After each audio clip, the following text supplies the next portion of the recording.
Welcome. In 2023, 3 years ago as of now, someone close to me departed this life. Amid the grief, someone else took it upon himself to slip in a eulogy labeled as a reflection for the funeral mass. Friday, June 2nd, 2023. Subject, Mom Mass. Sibs.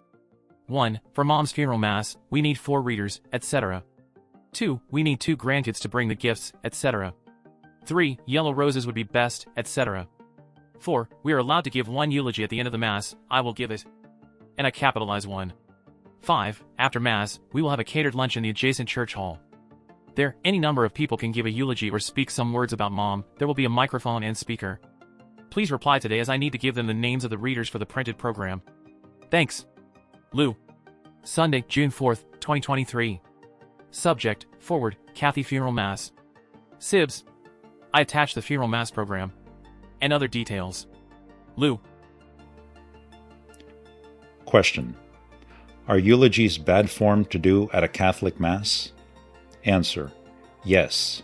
Traditional/full eulogies are generally considered bad form and officially discouraged or prohibited during a Catholic funeral Mass. A brief homily based on the readings should always be given at the funeral liturgy, but there is never to be a eulogy. At funeral Masses, there should be a short homily, but to the exclusion of a funeral eulogy of any kind. Why the distinction?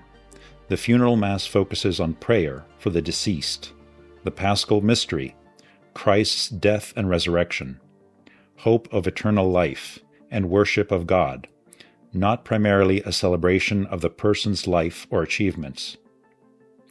A classic eulogy, praise of the deceased's accomplishment, funny stories, personality highlights with strong faith context, can shift the focus away from Christ and the liturgy.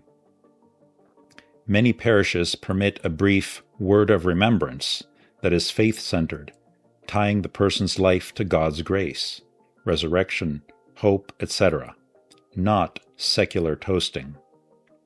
Best places for full personal stories and tributes are the vigil/wake service, the evening before the funeral. This is the preferred spot. Reception or luncheon after the Mass, or gravesite, rite of committal.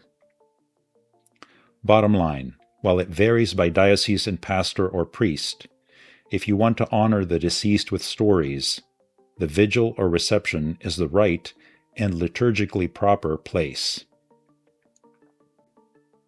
The same is sourced from Archdiocese publications.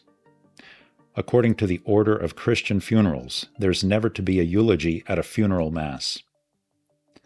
A homily is to be given by the priest, but there is never to be a eulogy during the funeral Mass or liturgy, with or without Holy Communion.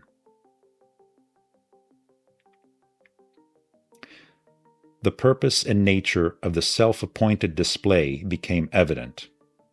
Many of you need to reflect on this with unprecedented honesty and introspection. A funeral Mass is not a place for revenge or an inappropriate tantrum disguised as a eulogy.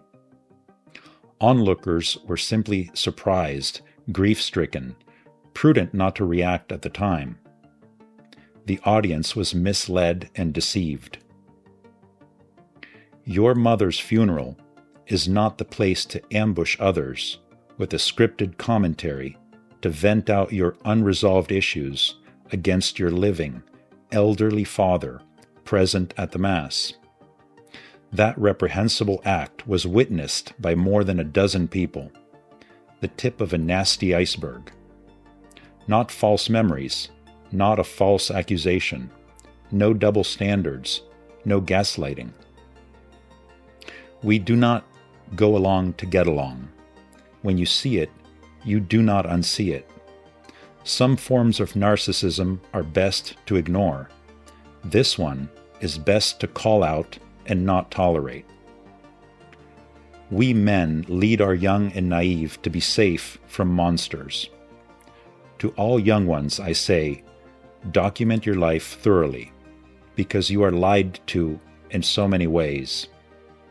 Have solid anchors in reality, so you may live in truth and defeat gaslighting and narcissistic urges, whether personal or familial, and course correct to safety, guided by those of us who truly love you, away from the danger you have been put through. The antidote is to exercise the freedom and courage to speak truth and behave accordingly, to contend with reality rather than other people's agendas. I wish you, young ones, better discernment and good luck on your voyage to become mature and independent. Until you see me again, be well, everyone.